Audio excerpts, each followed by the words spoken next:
It is September 30th, 2022, SmackDown Rampage. This is the Wrestling Inc. podcast. I'm Glenn Rubenstein, joined by Alfred Konuwa and NYC Demon Diva Issa and Roman. Tonight, to talk about all the wrestling we saw. Look at the energy on this panel. Look how excited Roman looks. Got to bring it up a little bit here, you know? Yeah. Hooray. Bring it up, man. You know? Get hype. Yeah. We'll try. We'll do our best. That's what we're here for. We're here to make you feel good about wrestling. Come on, both shows were mid. I'll start. Wow, that's a compliment to me. I think they were a little below mid, but mid is a fair assessment. Yeah, I mean, we got the QR code, and then I was doing a watch along, and I ended up calling haunted numbers for like the next hour. It was fun. I mean, okay, so here's the deal. Real talk. Rampage was pre-taped. A lot of the WWE roster tonight lives in Florida. They're obviously affected by the storm. Our thoughts are with everybody who has been dealing with the devastation, and of course those in Puerto Rico that are still recovering. But that impacted tonight's SmackDown. Tonight had kind of a house show vibe to it. And it was okay for what it was. There were some good moments, but this was not WWE playing a full team, full bench. And Rampage is always going to suffer from a pre-tape show because if anything good happened, you'd hear about it ahead of time. Yeah, but I also feel that even if it was pre-taped, if there were big stars in the show, if there was a big angle, if they did invest in making the show an A show, I think that's the problem. I really don't think it's that much of a difference between pre-taped and live, as long as the show comes off as a big deal. Like maybe the live ratings would be higher if everything else is equal. But if the show comes off as an A show, then people are going to tune in, even if it is taped. But this just doesn't. And this was a quintessential type of show that I felt like almost literally nothing happened. I mean, think about it this way. 99% of baseball games that are DVR'd are never watched. Because why in the hell would you watch baseball if it's already happened? Yeah, I can see that, but wrestling is a little more rewatchable than live sports because it's more episodic and there's like storylines and stuff like that. But I can see that comparison. Yeah, and SmackDown was fun. And when I say house show, by the way, I don't mean that necessarily as a bad thing. I've had a great time. I've had a better time at WWE house shows than pay-per-views I've gone to. Oh, yeah. You know? But, I mean, we had people from both rosters showing up. Like, it was not coherent storytelling at its finest.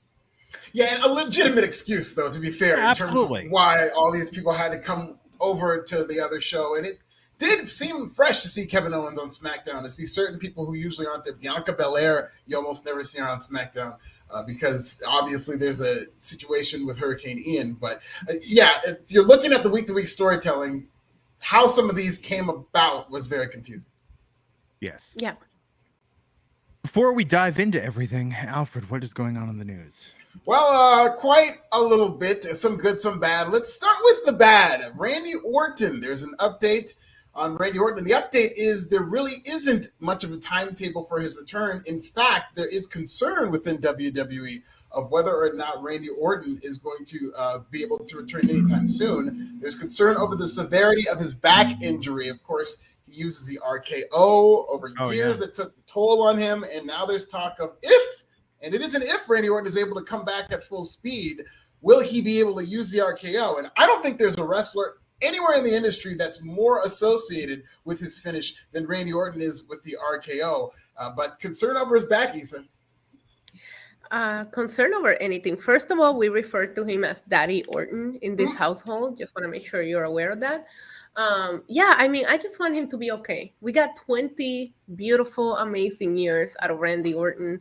So take your time, come back healthy, but it is concerning. It is very concerning. No, absolutely. And I think there's things he could do even not in the ring. I mean, as an on-screen personality. Yeah, he could just show up shirtless and I'll be happy. Okay, there you go. Yeah, how many times have you seen 12 Rounds 2, Issa, starring Randy Orton? I have not seen it. You know what's weird is 12 Rounds was on the other day. So I've seen 12 Rounds with John Cena. I've seen 12 Rounds 3 Lockdown with Dean Ambrose. Never saw 12 Rounds 2 with Randy Orton, though. I haven't seen any 12 Rounds. Oscar snub. Yeah, 12 Rounds 3 Lockdown with Dean Ambrose, like Moxley, like he's legitimately good in that movie. And they shot that like super on the cheap, like it's inside a police station. The first one's like a Die Hard 3 ripoff, big budget.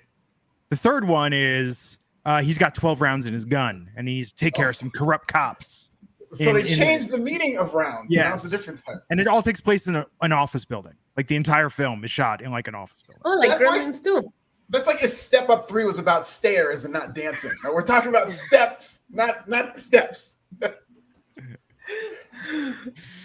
But that's interesting. No, prayers out to Randy Orton. Now, this is a serious situation with Randy Orton. The thing that's ironic about this is nobody is better at doing more with less than Randy Orton in terms of being a good worker who knows how to get the most reaction out of less of an effort. I'm not saying he doesn't put much effort in, but he's just very smart in terms of doing things that aren't going to be dangerous or hurt him. It'll be very tough to work around the RKO. If anybody could do it, it's Randy Orton. But I mean, that is such a hot finisher, partly because the internet took it and made it such a hot finisher in terms of RKO out of nowhere. And I just hope Randy Orton is okay. They're doing this push with Riddle, and the story is always that Randy Orton's going to come back down the line and maybe reunite so that they can continue RK Bro. But that doesn't look like it's happening anytime soon. But if this was his last run as an in-ring competitor, what a run. I mean, you remember when he came back in 2016, people were not enthusiastic because of his previous run so much. And I think that things got a little mucked and mired with the Bray Wyatt feud and the House of Horrors match and whatnot. But I think with Riddle, he's been gold. I think he's had an excellent last run. I mean, I hope he's doing okay, but his health is first and foremost the most important thing. If this is his last run, I'm going to be extremely upset because I thought at Survivor Series we were going to get Roman Reigns against Randy Orton, and my body was ready for that match, and then he ended up dropping the title back to Drew McIntyre a week before Survivor Series. So I am extremely upset if we're not going to get to see grown and sexy Randy Orton against head of the table Roman Reigns. That is the match that all girls dream about.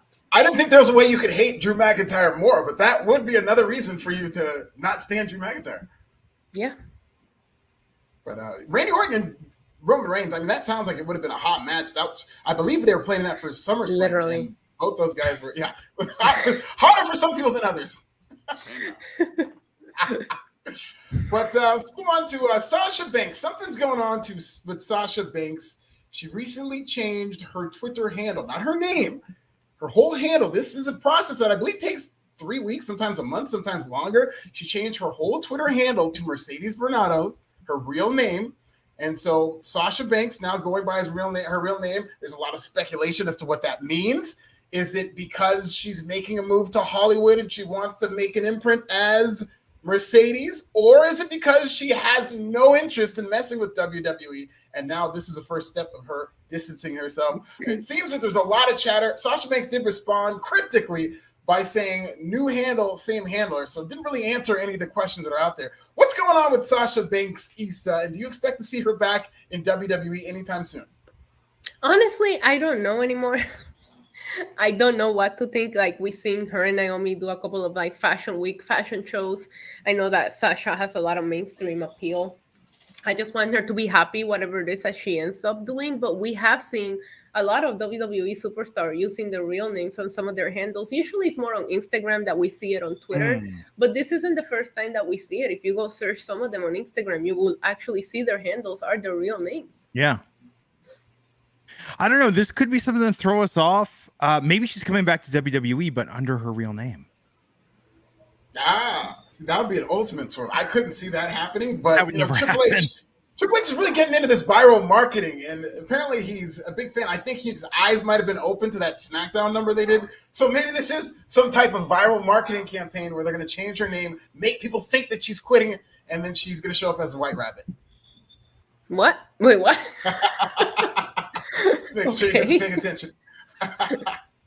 Would you guys be disappointed if the White Rabbit was Sasha Banks? Yeah. Me too. I am so tuned into the fact that the White Rabbit is Bray Wyatt, and I think everybody is, that I think there will be a little bit of, oh, okay, but if it's Sasha, I think people will still take it. Yeah, I mean, we definitely wouldn't see it coming, but it is not what people are expecting. I mean, will she be back? Who knows? But it's funny talking about going Hollywood. I was thinking about this the other day, like, have y'all watched movies lately? Like, there's 20 actors in all of Hollywood that work on a regular basis. Like, if you're not Jake Gyllenhaal or like Bryce Dallas Howard, like, there's not a lot of people that you see in prominent films on a regular basis anymore. I will absolutely agree with you there, but what is a prominent film anymore? I feel like the idea of a prominent film is a dying type of industry in terms of people are on Apple TV now, people are getting that Paramount money, so it's spread out all over the place, and there's more places to work in terms of being in movies and TV and content, but yes, there are less big-time movies. Yeah, exactly. And that doesn't pay.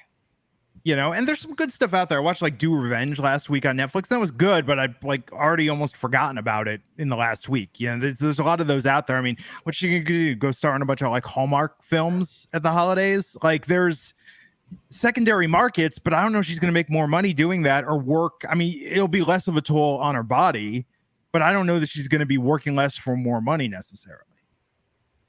Well, in terms of the mark, she did work with Disney Plus, which is one of the bigger streaming services. Yeah, but what do you think? What do you think a supporting actor on The Mandalorian? And this is no disrespect to Sasha. I want Sasha to get as much cash as possible, but I'm saying that like 5th on the call sheet for a Disney Plus series.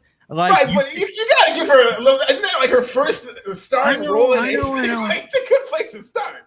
Yeah, I know, but even like a headliner on a show like that, like after you pay your managers, your taxes, like you're coming out of it and you might be able to buy like a mid-level luxury car. And it's also fair to state that it might not even be for the money. I'm certain it's not in terms of Sasha Banks, because she discussed in her chronicle that there are a lot of triggering moments in the wrestling business for her, and she does lose sight of who she is, which is a very serious thing. And so maybe she's just trying to transition out. It just feels like there is just so much like angst between these two sides in terms of Sasha Banks and WWE. And they always seem to get back together and then split up and back and forth. And I don't know how healthy that is long-term in terms of Sasha Banks keeping a relationship like that. Not blaming or pointing any fingers. I'm just saying, knowing what she's going through, I don't know how healthy that is to continue if it's inevitably going to sour at some point. Now, I think I saw this in an interview. In an interview, didn't she allude to some entrepreneurial stuff she wants to do? Because that is where the money is. Yeah, I don't know what specifically, but I've heard her talk about wanting to start her own business and that's the thing. I think we're almost doing. I mean, she's definitely a superstar, but I'm saying like the idea of like her going to Hollywood, like she can become mega rich if she comes up with the next brand, and she's got the influence to make it work. So I don't know. I'm excited to see what she does next. She could have done the Mandalorian, like you said, not for the money, just for the exposure. True. Like a lot of like the biggest influencers. This isn't just actors. A lot of the biggest influencers on TikTok, for example, TikTok barely pays, but it gives them the platform to get their names out there and get other opportunities that allow them to make that money. So that could have been the same situation here with Sasha Banks as well. And then if she does start her own company, she can have a reality show, and I'm sure they will say at least 24 times from legit boss to legit boss with the blueprint for success. What else? I mean, you could be the producer. You should be the showrunner for this reality show. What are we doing here? You just need to start Mercedes. You just need to start a company just for the reality show. It actually doesn't even matter what the company is. Absolutely. Yeah. Well, let's get to my favorite wrestling news story of the week. Degeneration X is having a reunion a week from Monday in the Barclays Center, Brooklyn. And there are now concerns backstage of a potential chant of daddy ass. I don't know if you guys have been paying attention, but Billy Gunn is quite possibly more over in his career than he ever has been. And oh, by the way, he did it by hanging out with cool young black guys. So they pushed it. He became cool. Daddy ass is a sensation. And WWE has noticed, apparently, there are plans to combat a potential daddy ass chant if it breaks out. I don't know if this means they're going to lower the volume of the chant. I don't know if this means Triple H is going to have a slick one-liner for that chant. But DX is ready. Maybe this means Daddy Ass himself will be in Brooklyn to appear as part of this DX reunion, the way he did appear with them during the Hall of Fame. But I'm excited for this segment either way. Should WWE be scared of potential Daddy Ass backlash? Are you here for the ass wars, Issa? Okay. Sure. I mean, Daddy Ass is great. I would love to hear the chant. We'll see what happens. I think DX is such a big act, and people are going to be so excited to see them that it might not really be a thing. I don't know. Do you think they're going to be ready for all that scissoring in the Barclays Center?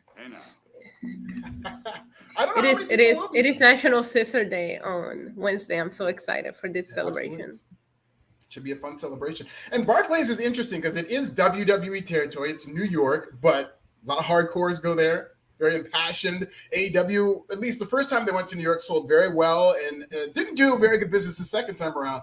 But there are people in Barclays who follow both products. So there's going to be a knowledge there. But I'm kind of more with you, Issa, in that I don't think this should be too much of a concern that they're going to break into this long daddy ass chant. I expect it to get shouted down if that does happen.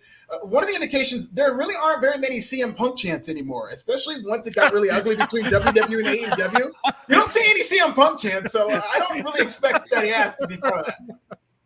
What does the CM Punk chant will represent now on present day? That's what I want to know.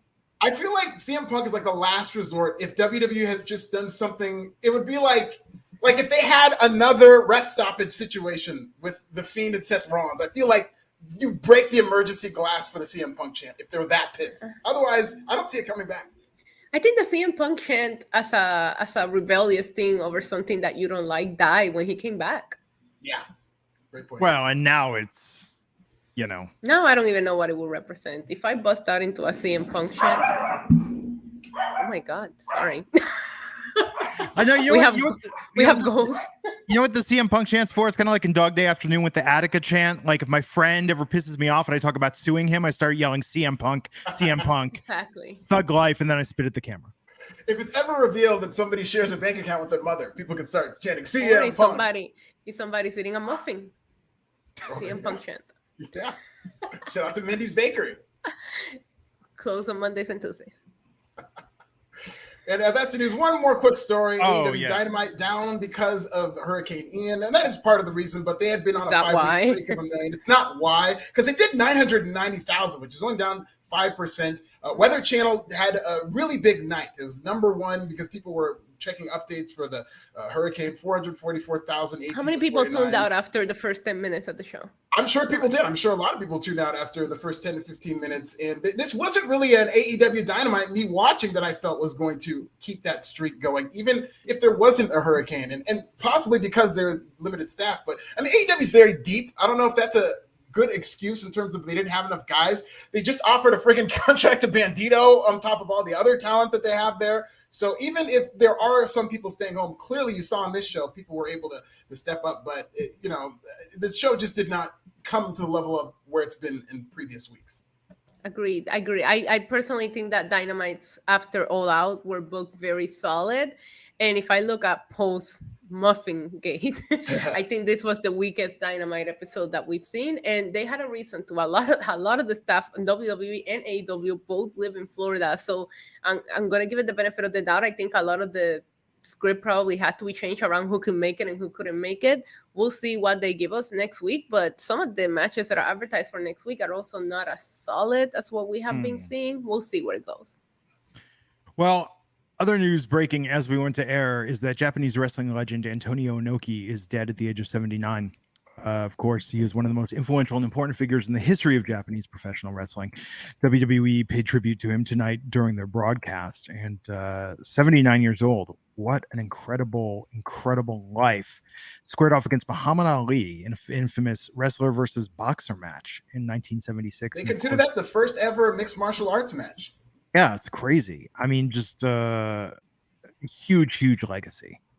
Yeah, you could argue the most important figure in the history of Japanese wrestling. And it Agreed. was kind of jarring to see Michael Cole and Corey Graves pay homage to him in the way they did. But he is a WWE Hall of Famer. I'm only saying so in that there's a lot of loose language referring to him as a promoter. And I thought it was a very well done tribute.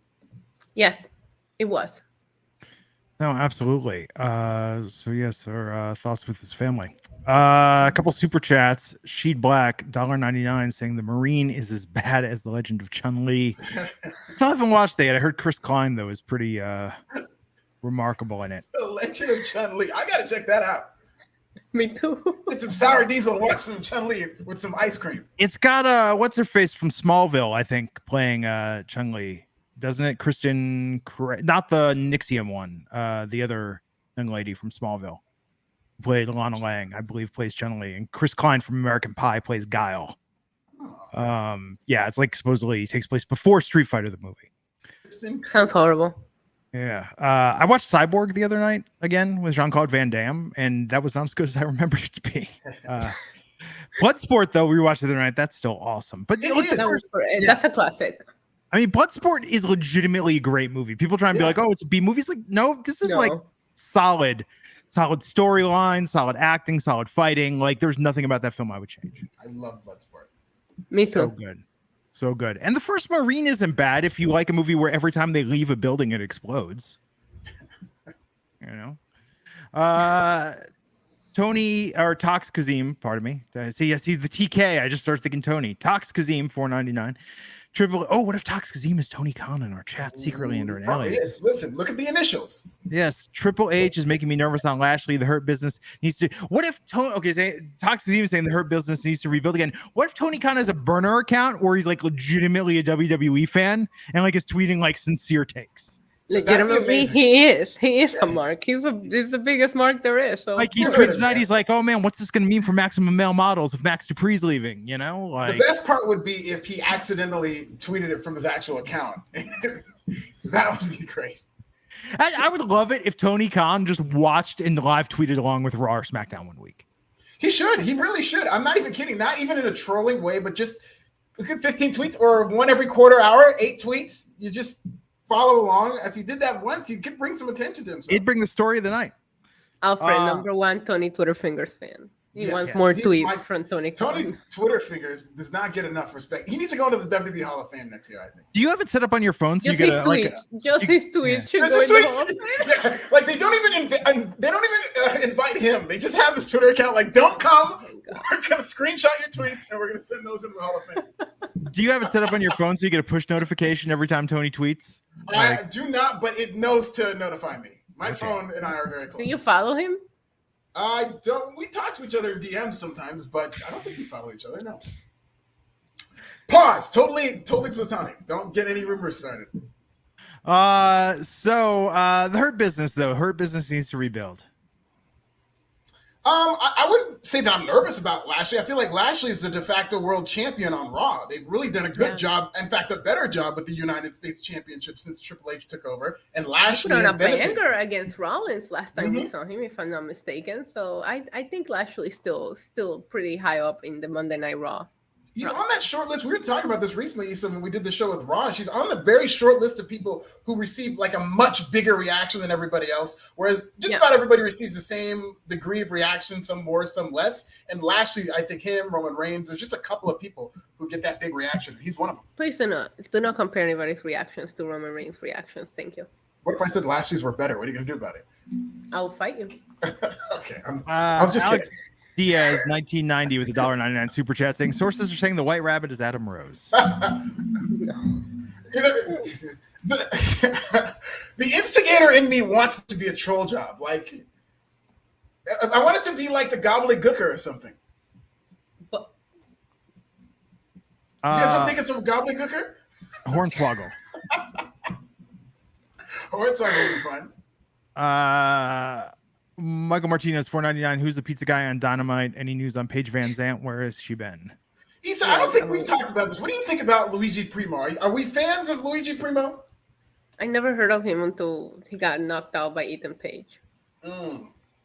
Yes, I'm not a fan of him. I don't want that pizza. It looks gross. That doesn't look any kind of like no.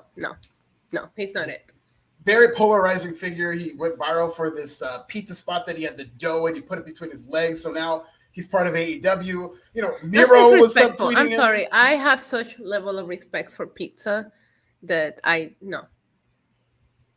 Did it help that he put over New York pizza as being better than Philly pizza? I mean, come on. New York pizza is better than any pizza, period. Yeah, I mean, let's just be real. He was just speaking facts. I missed the pizza show on Vice. Did you guys ever see that when that was on? The pizza show was it was called The Pizza Show. And it was it's on YouTube, I think, or it's out there, but it's like they would just visit different pizzerias, but they did like multiple episodes on New York. It's great. Talk about the history, different styles of pizza. Like it's one of the best TV shows. And what's funny is we couldn't watch it and not want to order pizza every time we were watching it because it just looked so delicious. Learned about the cold cheese slice. My diet right now. I haven't had good greasy pizza in way too long. You had the cold cheese slice before it's popular in upstate New York? No. No. What they do is they take a hot pizza right out of the oven, right? Cheese is piping hot. You couldn't put it in your mouth. So they put some cold mozzarella on top of it, and then you wrap it, and the cold mozzarella cools down the hot cheese. It's actually delicious. Very good taste sensation. In Philly, did the Philly cheesesteak pizza where you literally take the Philly cheesesteak and put it in between the big slice. That looks disgusting. Now I could go for some pizza. We have a leader in the clubhouse for the White Rabbit, Ahmed Johnson. I love that prediction. I love the energy behind that. It could be Ahmed Johnson. Ahmed Johnson still hasn't had that one more run. Kelvin R. Alexander, $5. Sasha will be back, but on our own terms. I'm willing to be patient with her. Sure, we'll see. I mean, things seem to change on a daily basis with this. I remember when they brought back those tag titles, and everybody was just kind of chattering. Oh yeah, they signed, sealed, delivered any minute now, and it's been a month with these new titles. No Sasha and Naomi, so it makes me feel like they did have plans, and maybe those fell apart. Listen, the reporting on wrestling contracts hasn't been the most reliable recently, so I'm just gonna watch the shows and see who shows up, who doesn't show up, and leave it at that. That's what I like about it, is that now you don't know who to believe. So, hey, maybe Malachi Black does show up next week. As the White Rabbit? It's the White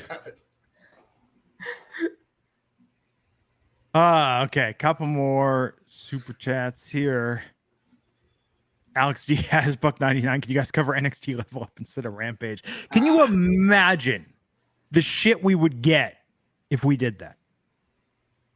That would be a bigger troll job than Ahmed Johnson, but that would be a fun one of these episodes. We should just go into Level Up. No explanation, no reasoning. I want to watch Level Up, but Saturday, the last thing I'm thinking about is wrestling. What? Things nobody ever said. I want to watch Level Up. I do. I think it looks fun. It looks like a fun show. Sure, Glenn. Issa, you've never been to a true NXT house show, not the TV roster, but the Florida house show. Yeah, those are so fun when you see like the real raw talent that's out there just finding their way.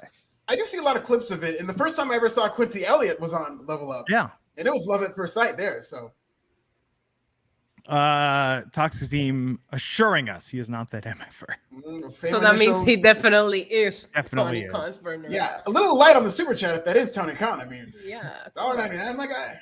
Sheet Black, $4.99. Universal Soldier, Lionheart, and Kickboxer are as good as Bloodsport. Brick, no hit back. Look, okay, wait a second. Let's be real a second.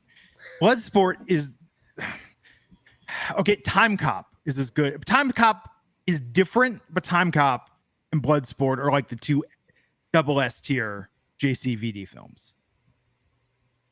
JCVD. Yes, everything else. Don't use his initials. There was actually a movie JCVD where he played himself. I remember that. Yeah. But I mean, Bloodsport and Time Cop are like perfect films. Double Trouble's underrated too. Dennis Rodman, primo. As long as he's not talking, he's good in that movie. Oh, Rodman? Yeah. Remember when he was mad? He thought Wesley ripped him off for Demolition Man? I mean, I kind of did. I kind of see it. I could definitely see it. No, Lionheart's good. I mean, there's nothing good. I'm just saying, like, the best are Time Cop and Bloodsport. This entire podcast is going to be about Time Cop and Bloodsport. Forget everything on TV. Let's do it. Okay, here's the craziest shit about Bloodsport. Okay, so I watched that movie when I'm like 11 or 12 years old. Prime Bloodsport age as a young boy in the 80s. And I'm like, Frank Dukes, man, this dude, like the Kumite, and I'm like meeting dudes that were in like the actual military and martial arts tournaments, like friends of my dad's through like synagogue and stuff. And I'm like, yeah, you hear about this Frank Duke guy and you know about the Kumite? And they're just looking at me like I'm crazy. Come to find out 30 years later, Frank Dukes made all this shit up. Like, there's no Kumite. He's no fighting champion. He didn't work for the CIA. Like, he sold people on this story and all us marks believed him. Oh, Glenn.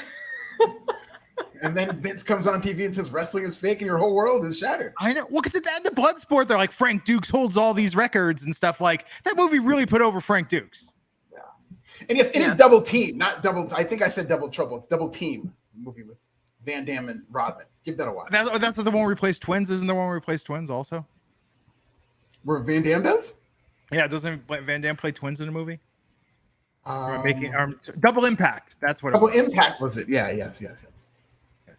Then there was a weird one that was always a Maximum Impact where it's like Die Hard in a hockey stadium. Very strange. Very strange. Okay, SmackDown. That's the Yay. reboot sound. Let's get it. Sammy and Solo. America's Dream Team. The Street Champ and the Honorary Uso.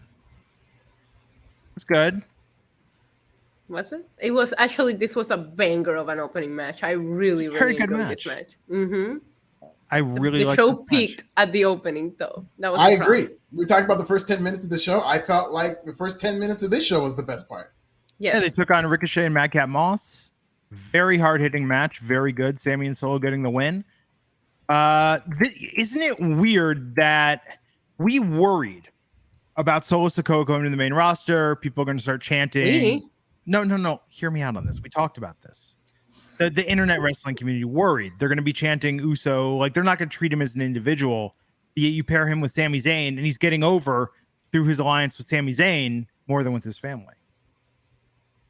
Ooh, that's an interesting. Yeah, that's a good take. I feel like this Sammy and Solo thing, they're gonna want to manage this because I know they've got their perfect plans with Roman Reigns, and I'm not saying Sami Zayn's coming for Roman Reigns' belt or anything, but this guy I feel like is getting more over than even they anticipated. They expected him to be the village idiot type guy who people would like and find funny, but yes, they were in Canada, but this guy is getting way over. And you better get ready for Sami Zayn because I feel like the Sammy and Solo thing is right up the WWE playbook where you put these guys in a wacky tag team and both guys get over it. RK Bro, Team Hell No. I feel like Sammy and Solo are along those lines. Although with Jay distrusting Sammy, I'm just waiting. They're going to kick him out of the bloodline. And then maybe feuding with the Usos will be Sammy 100%. and KO. What if Solo takes Sammy's side and that's the tag team match, like title match that we get? Solo and Sammy against the Usos. But if it's Sammy and Kevin, they could be the wild Sam Owens. I just want to see Roman Reigns manipulate all of them. Yeah, but I like that there's a pivot, though. That's interesting that we don't know if it's going to be Sammy and Solo or if it's going to be Sammy and Kevin.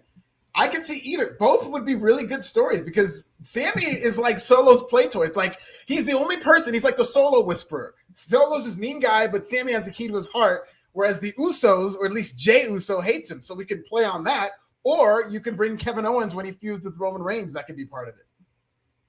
Yeah. At this point, I'd rather see Sammy and Solo. I think they've got lightning in the bottle with this thing, and I don't think they should break this up. Yeah. Agreed.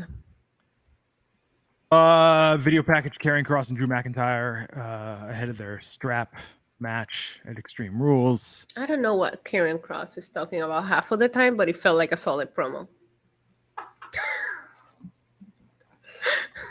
I'm right there with you. I was watching it like, this is long and it's well produced, and I get where he's going with this, but I couldn't really tell you the gist of it.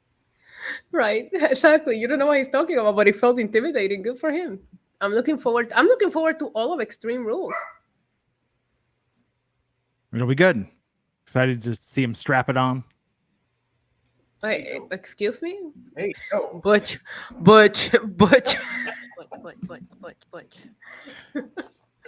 Austin Theory was there tonight. And we had Drew McIntyre versus Austin Theory with the Alpha Academy. Poor And a Austin. disqualification because Kevin Owens and Gargano came out to help. Drew McIntyre setting up the main event tonight. That's the problem, man. When they announced the main event was a 6-man tag, it was just going to like, yep, house show vibes. Yes. Yeah, especially when these people are involved in different feuds. It just felt like we're just going to give you the people that can make it to the show and we're going to make it work no matter what. And I feel like everybody's understanding. Yeah. But like we just saw a video package of Karrion Kross threatening Drew McIntyre's life, and then he just comes out and starts cutting a promo on Austin Theory. Then he's teaming up with Kevin Owens, even though they just had an incredible back and forward promo against each other on Monday Night Raw. But now they're just buddies because Johnny Gargano's here. Like it didn't make any sense, but I'm willing to look past it just because of the circumstances. Yes. And there was a QR code at the end of the Cross promo. Yes, we've got some Easter eggs. I don't know which ones you guys noticed, but apparently there was a phone number and that played a message backwards, and the message translated to Bravo, Echo, Lima, Alpha, India, Romero, which are the call signs that spell Belair. So for those of you who think that possibly Alexa Bliss might be part of this, Alexa Bliss is aligned with Bianca Belair right now, so that would line up. And then it said, I am the way into the city of woe. I am the way into eternal sorrow. There was also the number 1911, which people pointed out is a reference to a Mad Hatter sketch that Bray Wyatt did in the Firefly Funhouse with the numbers 1911 on his hat. And then finally, if you looked at the image of the rabbit, there was a term Azazel. I don't know if I'm saying this correctly. It's a fallen angel. Space goat. Shows you how much I look at religion. But it church, dude. A demon character, fallen angel, if you will, with burnt wings, as Bray Wyatt has called himself. So there's a demon. What I got out of Bel-Air is the French Prince of Bel-Air, who is from Philadelphia. And where is Extreme Rules at? Philly. Just so you're saying that Will Smith is going to slap somebody at Extreme Rules? Either that or the Fiend is going to come for Bianca Belair. Unless this is a red herring, because who knows how much of this is actually hinting towards something or a red herring. Okay, as someone who's run an alternate reality game before, and it definitely started off rocky, a lot of this stuff sounds like this is like, I'm going to do this and it's going to blow their mind. Like, a lot of it is very, they're just keep tossing out like clues. I would be shocked if this all comes together in a coherent fashion. But that's fine because Bray shows up, everyone's going to go ape shit, and that's the end of it. If Will Smith shows up and slaps someone at Extreme Rules, I would love it.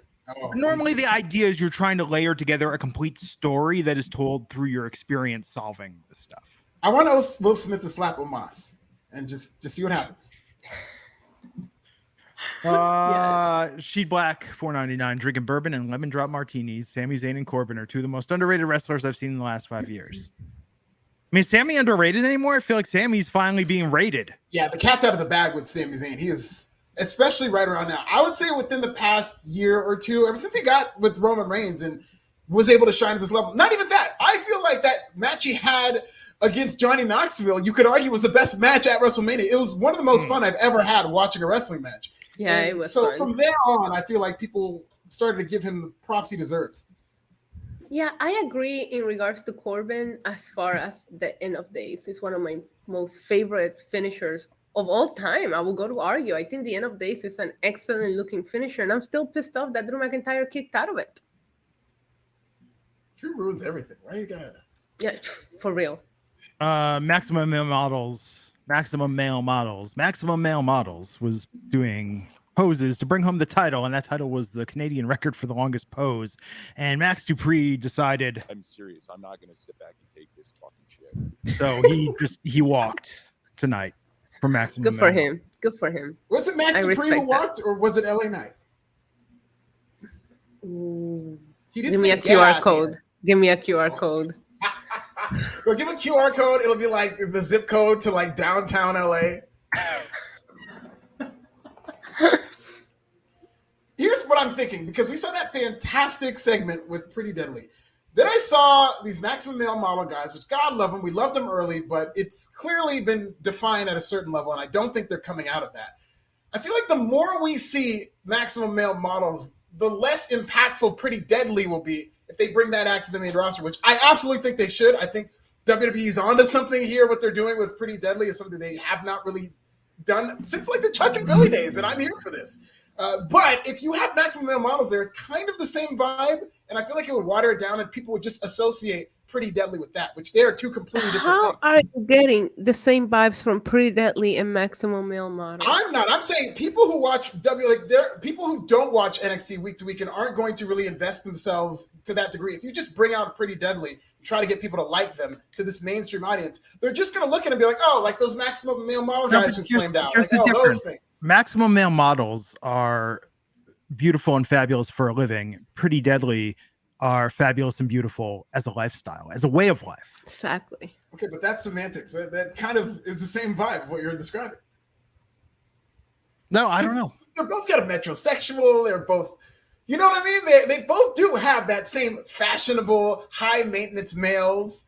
Pretty Deadly leans into the Siegfried and Roy vibes a little more. But I would argue the beauty of Pretty Deadly is it's not so metro. Like, I think they are like, they're not being overt about it, but yeah, like I feel like I'm picking up what they're putting down, and I am here for it. It's Billy and Chuck, and I think this is something Billy and Chuck was a little different. Okay, that's what I'm saying. But they're doing it in this generation. They're not making fun of the fact that they might be gay. They're kind of going with it in terms of, hey, these guys might be an item, and I think that this is something in WWE that is so unique to WWE that I want to see this through. I just feel like it'll be watered down, and it means more than just your typical model gimmick, which I feel like some people would just associate that with.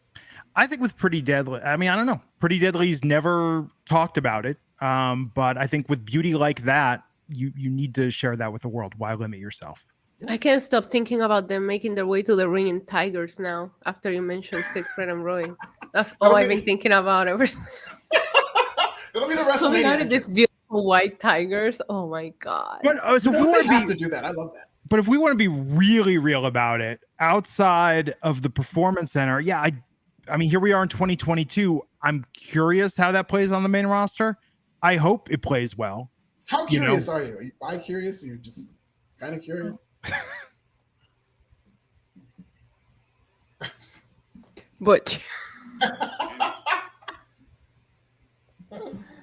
Hey, I mean, for Pretty Deadly, I mean, never say never, Alfred. I mean, these guys are very attractive. They're very good. Listen, as a heterosexual man, I'm going to say, Pretty Deadly. They were being showcased in these HD cameras. They're very good-looking men. They're Which one do you think is prettier? Together. Which one do you think is prettier? Kind of an Elton Prince guy. I gotta.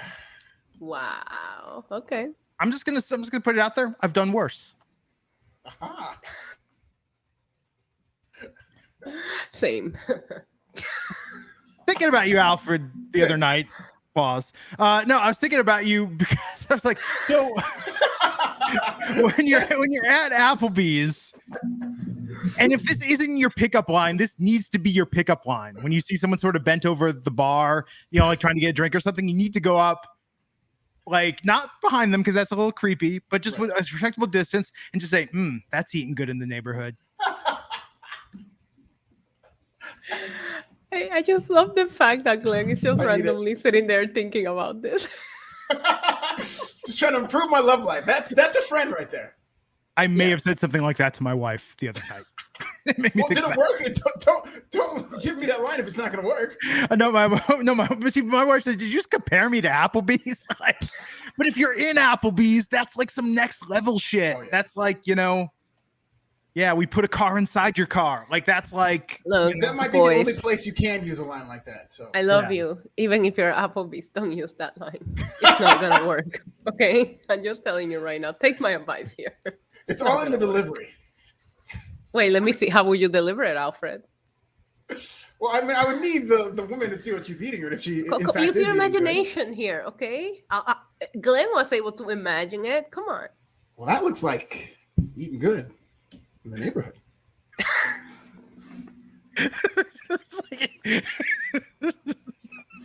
Don't use it. Don't use it. Yeah, I gotta practice. you're really work gonna out the kinks there. Yeah. Oh, and then if they go, excuse me, go, I was referring to those fajitas over there. Yeah, there you go. Yeah, you gotta have an out. Gotta have an out. That's the key. Sheet Blackbuck 99. Will they let LA Knight make it since he's old? I mean, look, be careful what you wish for, folks. I mean, look, I want to be proven wrong. I hope LA Knight becomes the biggest star in all of the WWE, but I don't see how he is. I think Maximum Male Models they haven't been booked great, but I think they're pretty over. And I don't know that he's going to get more over as LA Knight, who I still can't tell you what his gimmick is. Yeah, it's interesting with LA Knight because I feel like he's in the Karrion Kross category as somebody who Vince McMahon hated, wrote off, didn't like, but Triple H does. I feel like LA Knight is a very old school type guy in terms of how he views wrestling, and Triple H seems like he's taking a liking to him. So I feel like Triple H would support LA Knight, but I don't know how far he would go due to his age. Yeah. Absolutely. But with that's the thing. Yeah, Pretty Deadly, Maximum Male Models, same roster. But they've done that before. If I'm at Applebee's and Pretty Deadly shows up riding white tigers and they use that pickup line, I will fall for it. Well, there you go. There you go. Yeah, I'll say it's same company. I don't even think it's the same show. I don't think when Pretty Deadly is ready to come to the main roster, even now, I think they might do away with it. I just don't want people making that simple connection and not giving them a chance. If you give Pretty Deadly a chance, which I think they'll be fine either way, they'll be fine. But with this maximum male models in the air, I feel like it's undercutting Pretty Deadly. It is tough. That we've seen it before with other gimmicks, where it's like they're on separate rosters, but very similar. You saw that with Corbin and Cameron Grimes, where Cameron Grimes is doing a rich guy gimmick the exact same time as Corbin. They were both actually pretty great, but eventually Cameron Grimes stopped doing his gimmick. Yeah. I don't know. I do not know. Hit Row beat Los Lotharios in a delightful match. Yeah, nice showcase. Menudo rejects forever. Yeah, I don't think Los Lotharios are very over. What did you think of Ronda Rousey?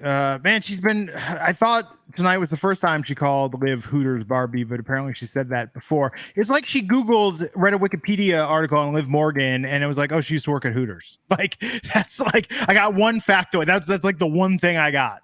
Just stuck with her. You know, That's why isn't great. she mentioning? I mean, everybody always uses Ronda Rousey losing in UFC, so why can't she go and use the same line everybody uses? Why not? Maybe they're laying the groundwork for the return of Liv Morgan's manager at Hooters, who got her into the wrestling business. I'm here for Ronda Rousey as the internet sleuth, and she just starts looking up personal information about everybody and just bringing up their past. Maybe she can figure out who the White Rabbit is. Well, there you go. Well, she seems like she kind of didn't spill the beans a little bit.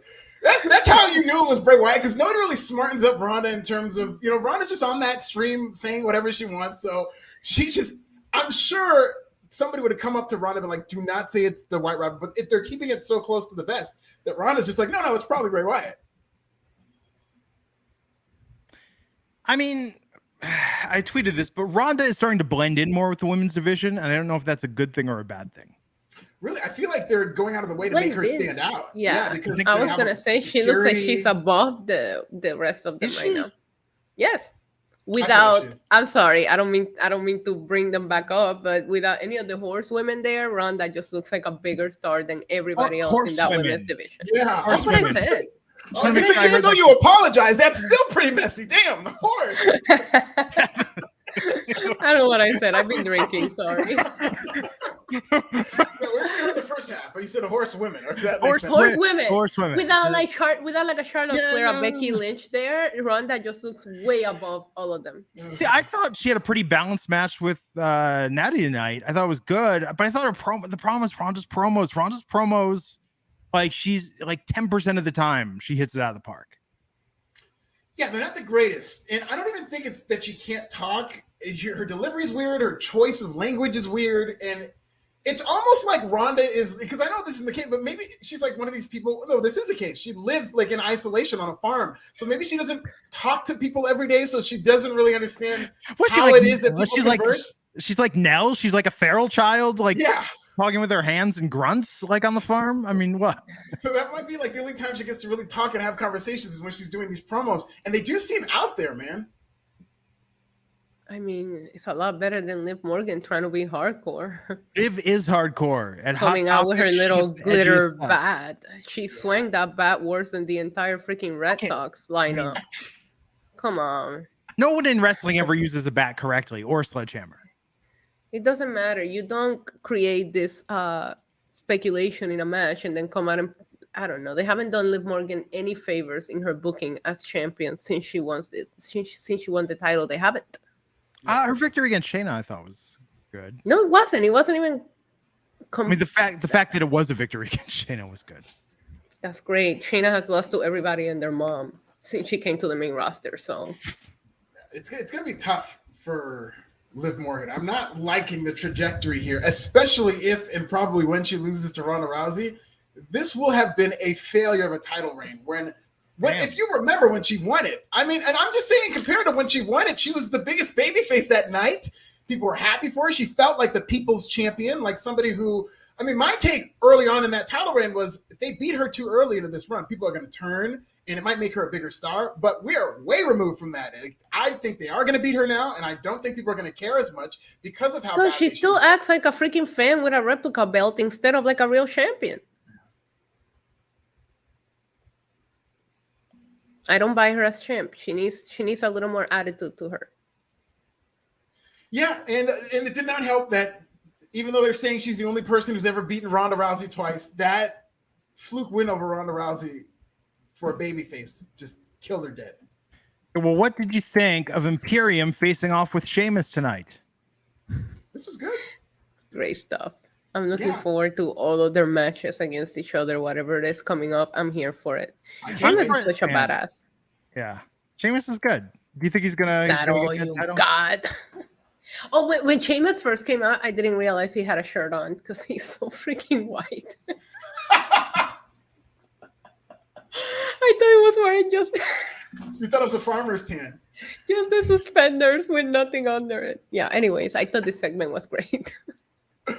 No, this is great. This is a great program. It's interesting because him winning the IC title is a pretty big deal. It'll be that title that he won to where now he's won everything. And I don't feel like they've done enough to promote that. So I feel like whenever he does beat Gunther, they'll have made a big deal about him finally winning that title he's never won. Right. Yeah. Bailey versus Shotzi.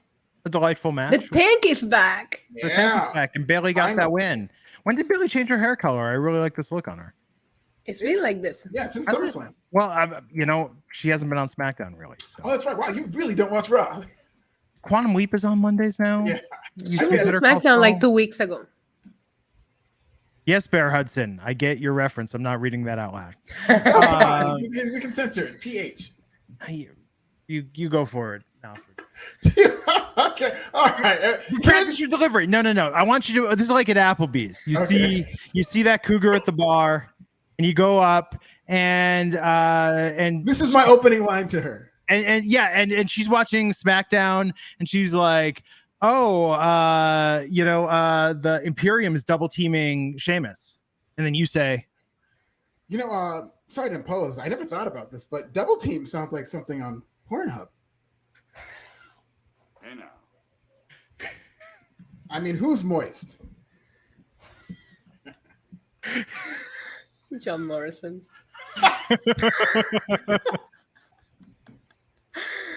Oh my God.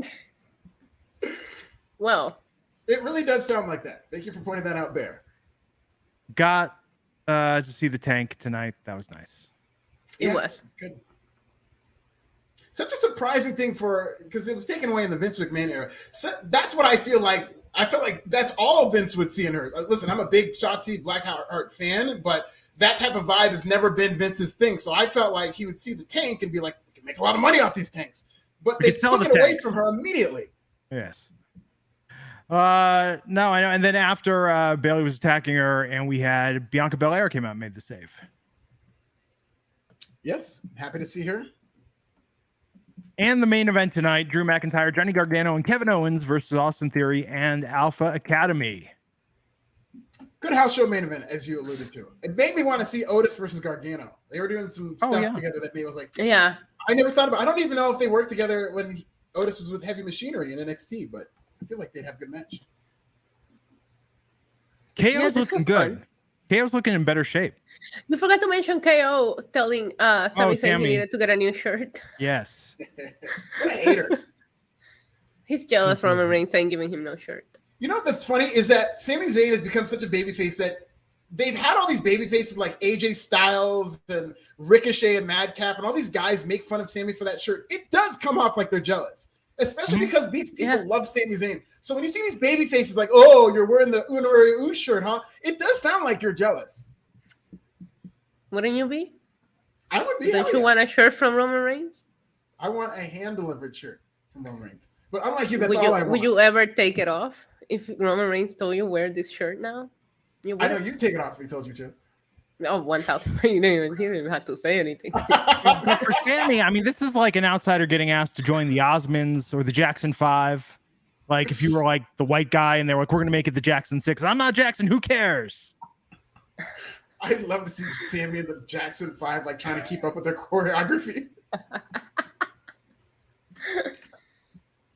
Have you seen him dance though? He can dance. He can move. Sammy dance. can move. He kind of does it legit, and he like does ska dancing, where it's just you got to kind of feel the vibe. I've been saying all 6 years I've been doing this podcast that Sami Zayn has the biggest fan favorite star potential in all of the WWE, and I'm glad that people are finally coming around to this. Yeah, he's lovable. Absolutely is. And when he does a pure face turn again, I think it's going to just be next level. Yeah, because his sincerity is off the charts. That sounded like LA Knight. Yeah. The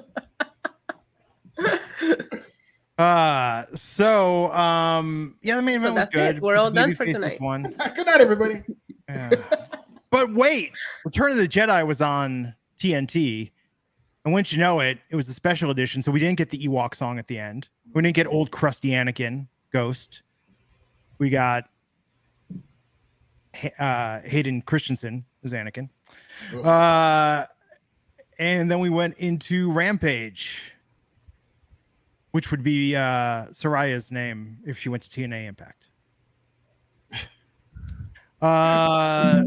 So the Acclaimed versus Private Party versus the Butcher and the Blade for the AEW World Tag Team Championships. Adam Levine referenced in the freestyle, super over, getting that win. But Issa, what'd you think of the segment and the match? Super surprisingly good match and opener. Again, another show that peaked in the first 10 minutes. I was shocked by how good this match was. I still can't understand why these teams are getting a shot at the tag teams. Like, I get it. They haven't updated the rankings since August 31st, if you go look at their website. But I don't understand why these teams are getting tag team shots. Just saying. Outside of that, it was a fun match. I did enjoy the Adam Levine reference, but that's kind of a cowardly way out because Ime Udoka is the cheater reference you want to make if you want to be edgy. But the Acclaimed are baby faces now, so maybe he's not going down that road, but so many things rhyme with Udoka. I would have liked to hear Max Caster's bars about him. Thought this was cool. Daddy Ass continues to be over, and the Acclaimed they're one of the hottest things in AEW. They do feel very, very hot, and I'm glad they're finally doing something with them. Yeah. Yeah, like putting them on Rampage. That's how you get a team over. It's kind of their show. It's kind of their show. It really is. You know? I'm glad 300,000 people are seeing them. It's going to be a Fast National Saturday tomorrow, ladies and gentlemen. This is nasty. What about Lee Moriarty versus Fuego del Sol? Who's more over in this match?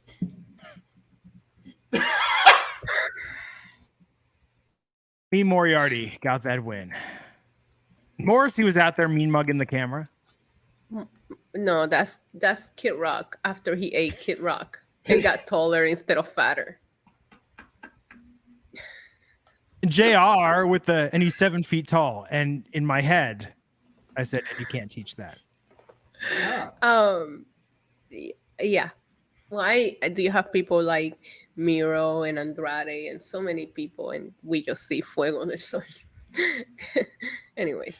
That's the thing. Rampage could be one of these shows and I don't even want to say second tier guys who we know are top tier guys who just don't get the TV time. Why not put them on Rampage? Like, why not put Miro on Rampage every week or Andrade on Rampage every week? Yeah, I don't know. It's weird. The booking of this show, like, what is the purpose of Rampage? Is it supposed to set up Dynamite? Is it supposed to showcase new talent? Like, they don't have a clear through line. They're trying to do all this stuff. It's an alternative to NyQuil.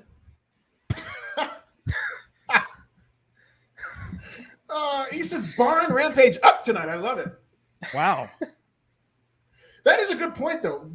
Because here's the thing: even if they define it as a developmental, or you could still grow your audience and have an identity. NXT did that; they defined themselves as developmental, and they got a grassroots following. If they found out what Rampage was and what they wanted to do with it, and what type of show they wanted it to be, that could help the show. But it just feels like they have to do it on Fridays. They're going to do the matches that are just going to get away with doing for the sake of having them, and then we move on.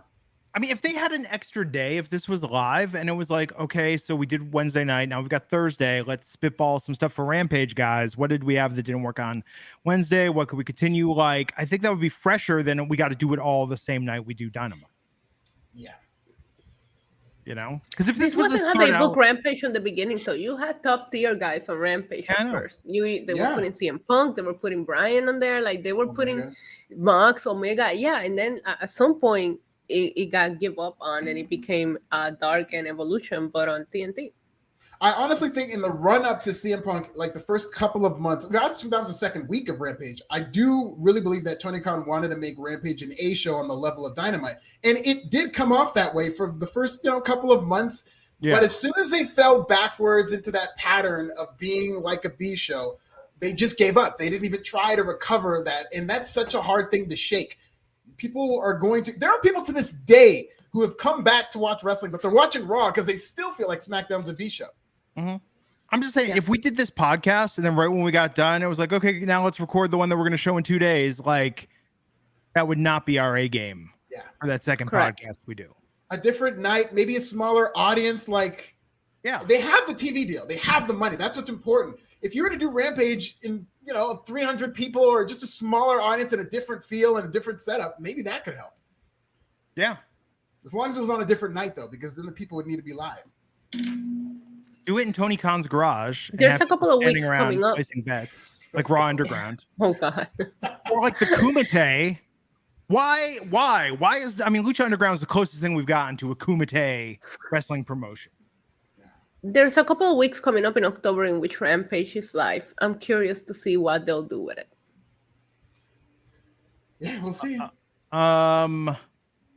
Lee Moriarty getting that win. Jamie Hayter versus Willow Nightingale. Willow Nightingale this is the 6th match. Every time she has been on Dynamite or Rampage, Willow Nightingale loses. Willow Nightingale, who has more star power than 80% of the AEW roster, male and female, cannot get a win on AEW TV. She don't have any more star power than Jamie Hayter. Yeah, Jamie was over, and Jamie's somebody they should do something with. And Willow Nightingale is a quintessential lovable loser because she is absolutely lovable in terms of if you see her for the first time, you're going to want to root for her, and she loses a lot. But I think that's going to be part of the formula that's going to really get her over eventually as just this underdog. Once she starts winning, I think people are going to really get behind her. There's something happening with Jamie Hayter right now, and it feels kind of like Chris Statlander momentum, Ruby Soho momentum that they had, and they kind of like didn't do anything with it. I really hope book them until they lose to Jade Cargill or Britt Baker. Right. I just really hope they do something with her because I can see her momentum building, and I'm excited. What needs to happen, they need to put that belt on Britt Baker to flip to Jamie Hayter. And then you'll make a star, and you'll also make that belt more important. Because God bless Toni Storm. Like, who cares if she's a champ? There's no rhyme or reason for it. They didn't get to do the Thunder Rosa Thunderstorm blow-off, so it was very random, and there hasn't been any meaning behind it. But you got Jamie Hayter, who's come up out of nowhere. It's like she's done a good job, but she's been Britt Baker's henchman or henchwoman. She's been so good at it that people are now getting behind her. It's the Batista formula. Have Britt Baker win that belt, and then you slowly tease Jamie Hayter coming for her, and that you make a star doing that. One of the better drawing WrestleManias in the modern era is WrestleMania 21 when they did that exact same thing with Batista. I mean, it was a good match, but it was. It is a challenging show. So Ryan Nemeth was in the ring. Hook's music hit.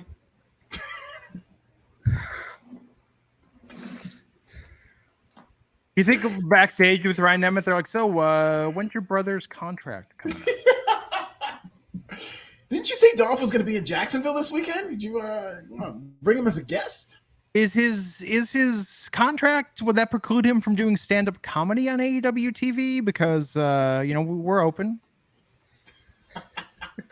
He's not necessarily wrestling. He could be Nick Nemeth. Yeah. Everybody loves his stand-up. Oh, yeah. Netflix specials lining up. I've never actually seen a stand-up. Is it? I've seen it not live. I've only seen like parts of it. It's fine. So when he's touring, when he's at the Irvine Improv, are you going to be like trying to get on? Like, hey, can I I'd love to. Hey, book me if you're in town. Yeah, I know he goes to Austin a lot. I'd go around Texas. Yeah, sure. Yeah. I would host the Dolph Ziggler show. That'd be fun. Absolutely. I'd grease that crowd up for him. So yeah, Hook.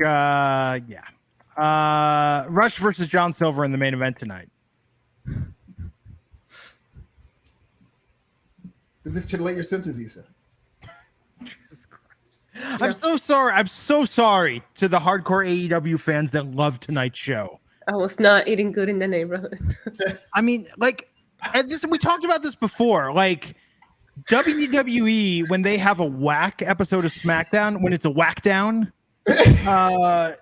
they got to be thinking silver lining. People are just not even going to bother to turn over. Like, we've made them so sick of wrestling tonight that they can't even bear. Like, they've already found something else to watch by the time Rampage goes on the air.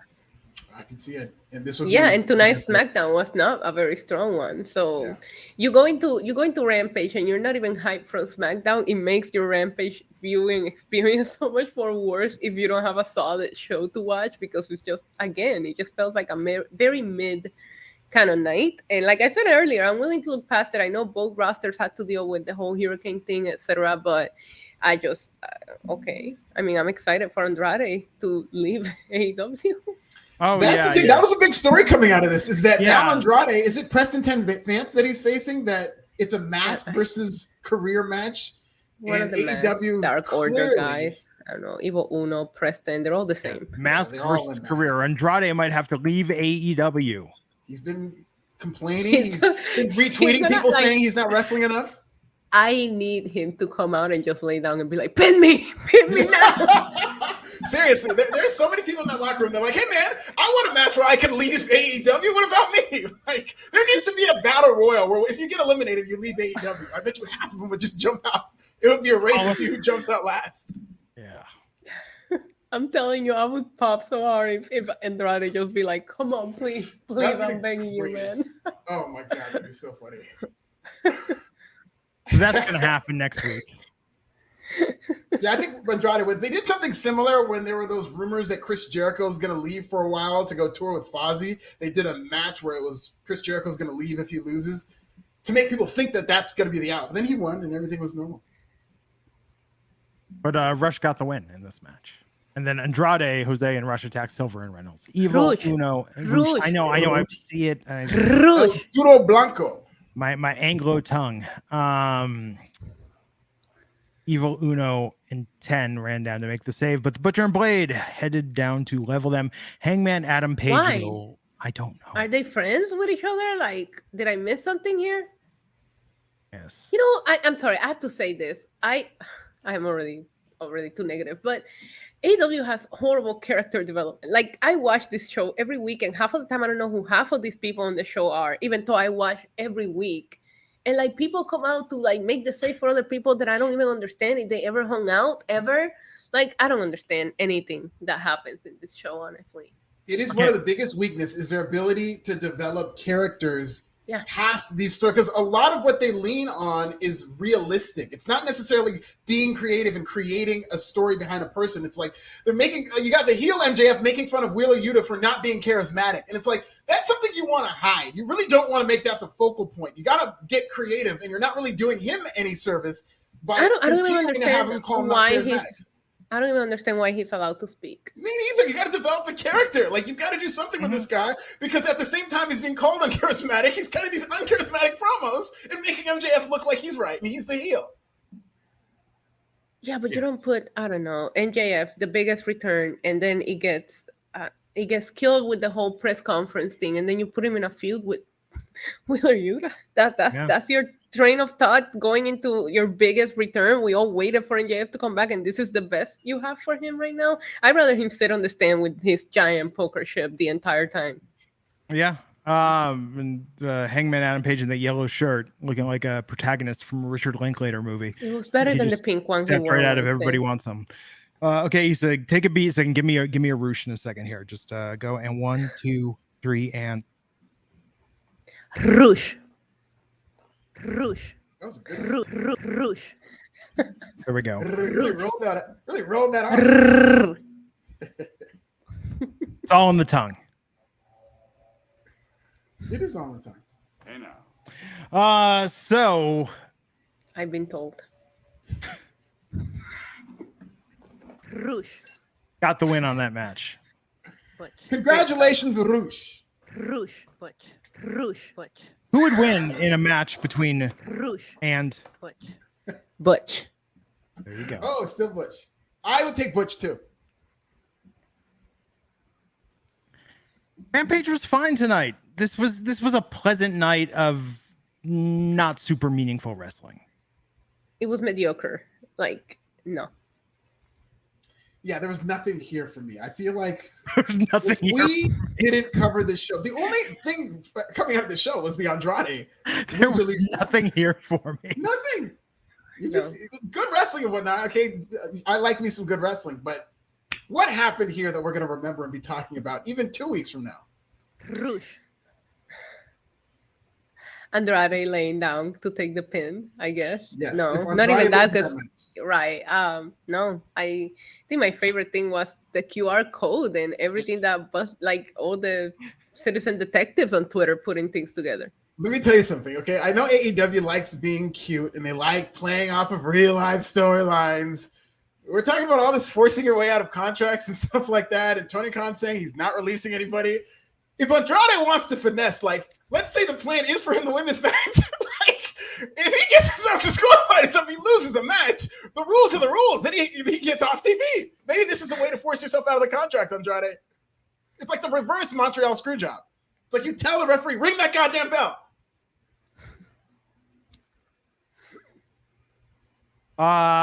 Sheet Black, Buck 99. Batista was Devin's bodyguard first as the usher.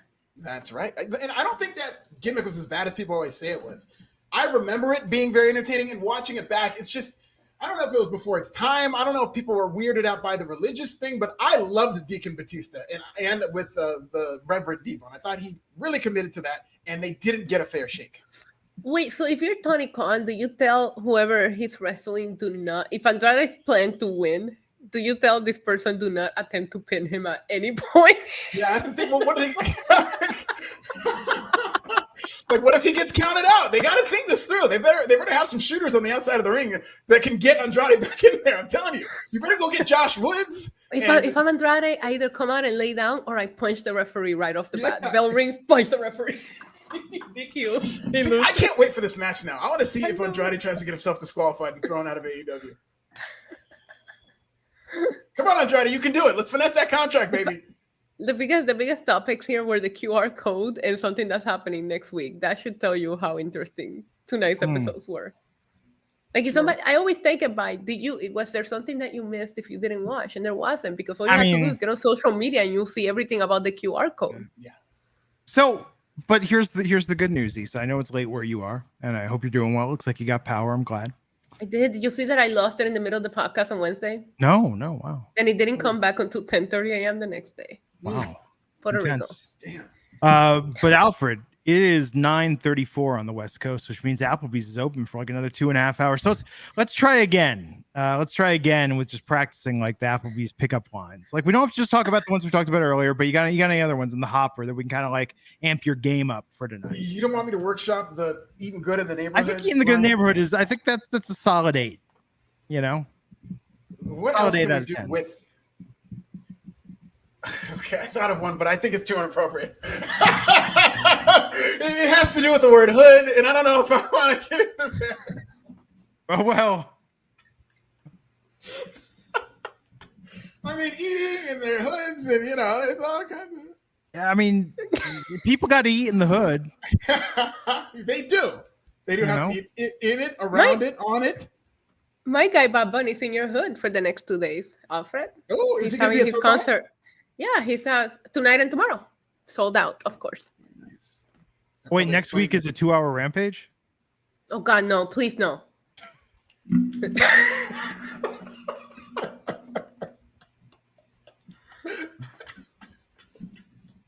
Oh, good Lord.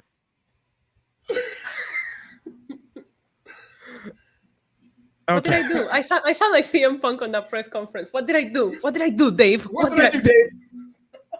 You know what? What did I do, Dave? Is CM Punk's version of how sway. That's CM Punk's how sway. Is what I do, Dave. It's become a clip on my streams. Fun fact. It's a great drop. There we go. Okay, so Alfred, maybe live stream from the Applebee's later. Yes, You know? please. Absolutely. And you guys send me some pickup lines that I could use at Applebee's about eating good in people's neighborhoods. There you go. So on that note, folks, everybody have a great weekend. We will catch you back here next week on the Wrestling Inc. podcast. Everybody take care. Rouge. Rouge. Rouge. Rouge.